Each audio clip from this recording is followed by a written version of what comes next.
Hey boys, it's Chainblocks. Today we're going to be ranking the top 5 most underrated vehicles in Grand Theft Auto Online.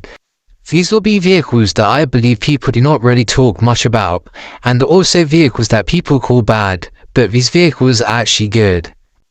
Before I start the list, make sure to like and subscribe for more GTA style videos. Starting off the list, at number 5 we have the Ibermacht Naibe.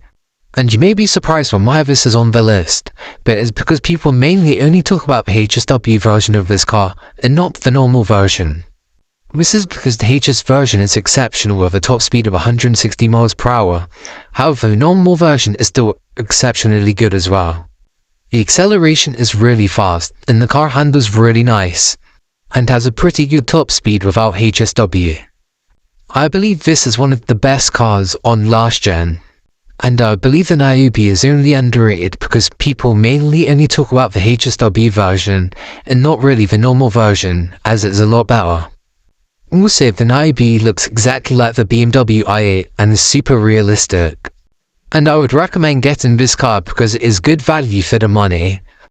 In 4th place we have the Coil Cyclone. I see a lot of people saying that the handling on this car is terrible and it is not a very good car overall. But I've driven this car, and I can say that it is actually a pretty good car to drive. The acceleration on this car is really fast, and the handling is actually pretty good, although it does drift a little bit around the corners. However, the top speed is a little bit weak because it is an electric car.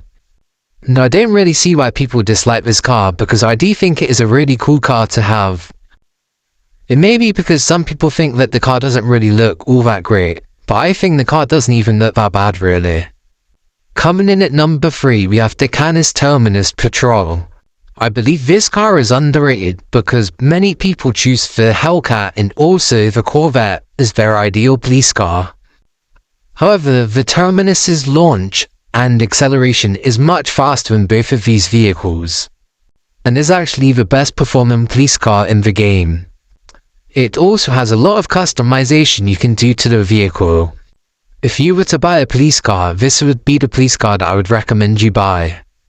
Also, this vehicle is exceptional on off-road. The suspension on this car is amazing.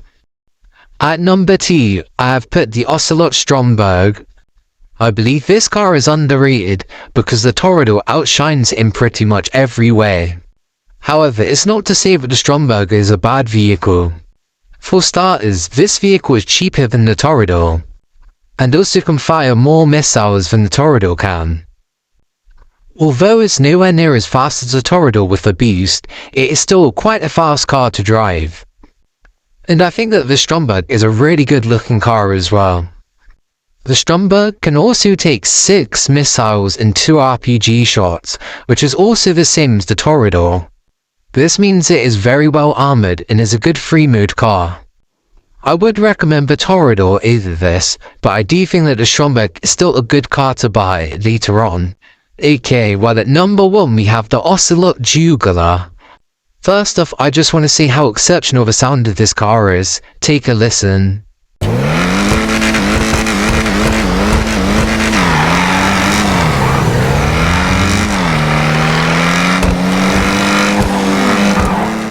Yes, it is a very good sounding car indeed.